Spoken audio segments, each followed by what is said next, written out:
mengadakan tambahan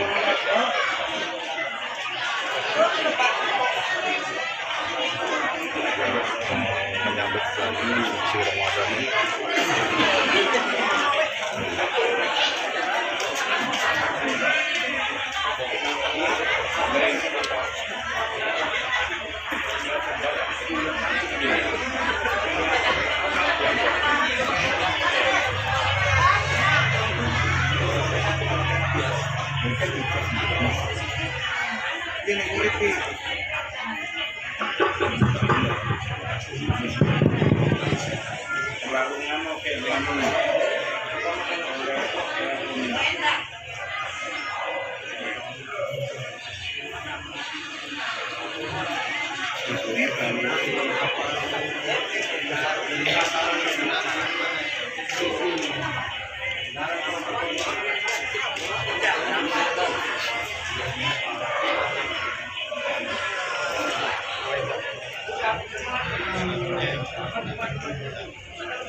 Bismillahirrahmanirrahim.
YouTube ya, YouTube.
Pertama, marilah kita panjatkan puja dan puji syukur kita kehadirat Allah Subhanahu wa Ta'ala, yang mana pada saat ini kita masih diberikan kesehatan dan keselamatan, sehingga kita masih bisa berkumpul dalam melaksanakan unggahan yang setiap tahunnya kita laksanakan.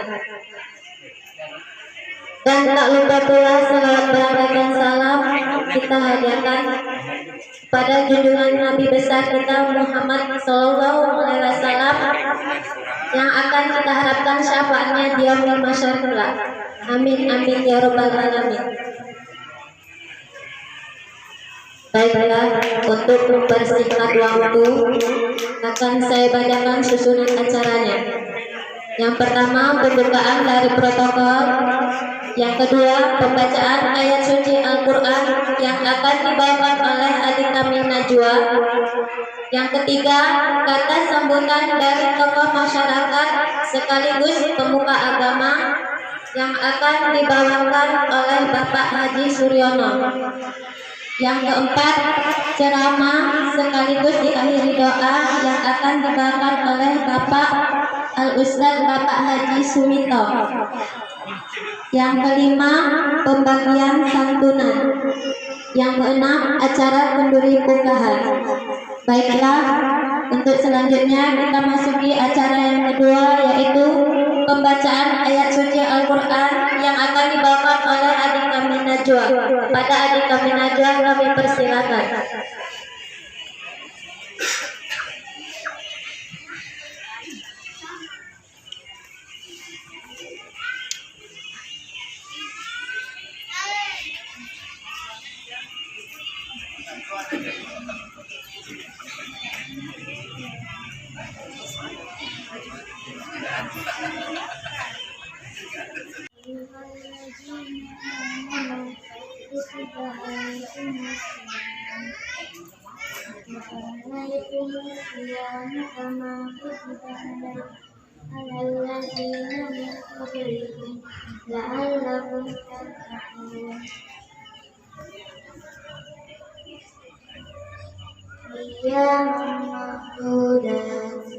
Faman kana minkum maridan aw ala safarin fa iddatun min ayyamin ukhar wa 'alal ladzina yutiqunahu fidyatun ta'amu miskin faman tatawwa'a khairan fahuwa khairul lahu wa antakum khairul lakum in kuntum ta'lamun. Untuk acara selanjutnya, kata sambutan dari tokoh masyarakat sekaligus pemuka agama yang akan dibawakan oleh Bapak Haji Suryono. Tausiah untuk bisa makan bersama, dan kita bergembira pada tahun ini orangnya yang hadir lebih banyak lagi, walaupun masih banyak juga yang gak hadir. Bapak, Ibu, dan saudara-saudara yang saya hormati, nantinya ketika penceramah itu berceramah, tolong anak-anaknya yang masih kecil amankan. Jangan mereka cerita sendiri, ustaznya cerita sendiri, tak siapa yang mendengarkan. Kalau kita mau mendengarkan apa yang disampaikan oleh penceramah nanti, walaupun sebentar, itu pahalanya lebih baik daripada sholat sunat 100 rakaat ataupun sholat sunat 1 malam suntuk. Begitu besarnya. Oleh karena itu, nanti dengarkan apa yang disampaikan. Gak lama itu. Bisa kira-kira anak-anak? Iya, alhamdulillah.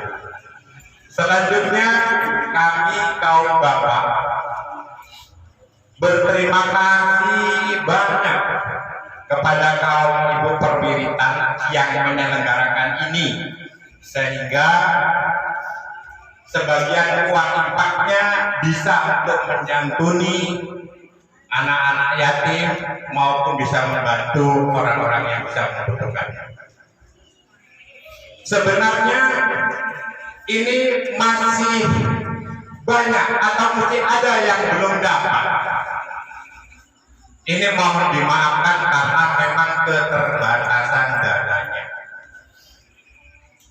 Ini sudah dimusyawarahkan, istilahnya keputusan bersama.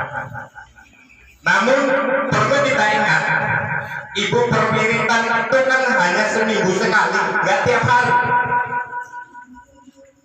Seminggu sekali, itu pun iurannya hanya 2.000 dari sekitar 70 orang, nggak semuanya hadir. Bayangkan, itu sudah bisa menyantuni 1.000 itu banyak dan bisa membantu untuk pembangunan masjid cukup besar.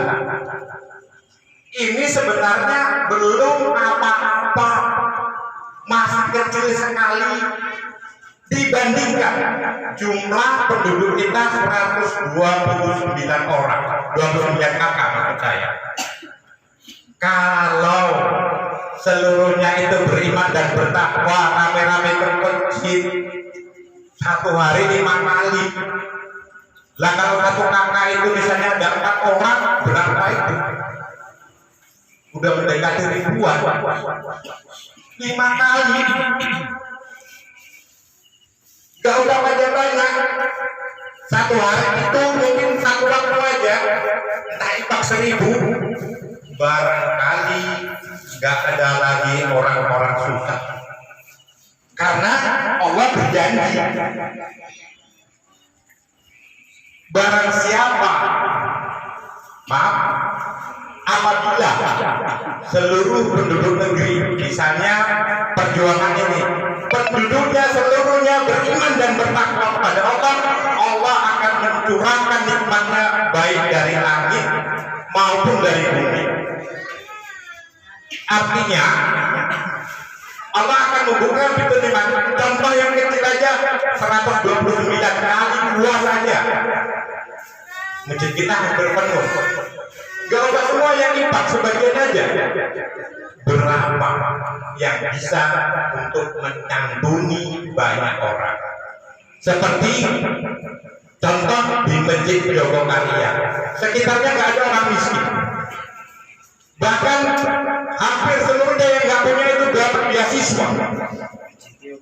Kalau nggak punya tinggal gesekan aja, ada kartu ATM, bisa mendapatkan beras, bisa mendapatkan uang. Yang nggak punya pekerjaan dikasih pekerjaan. Begitu makmurnya. Kenapa? Karena seluruh masyarakatnya beriman dan bertakwa kepada Allah. Contoh yang lebih jelas lagi, misalnya negara Qatar. Kebetulan ustaz tersebut anaknya tempoh hari lama di sana. Ketika ibu-ibu datang ke toko emas, bukan nawar satu emas ini misalnya 10 gram berapa, enggak. Diambil aja rak, paling ganteng 1 kilo 2 kilo, ibu sekali beli. Kenapa? Enggak ada orang miskin, punya kaya.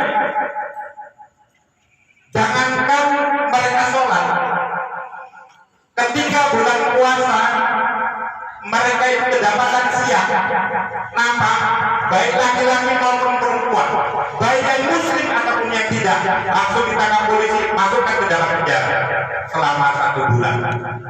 Itu hanya puasa. Itu masuk puasa, buka baru dikasih makan, sahur baru dikasih makan, setelah itu enggak. Puasa atau enggak puasa, mereka dilakukan seperti itu. Walaupun lain begitu keras di negara kita, sehingga Allah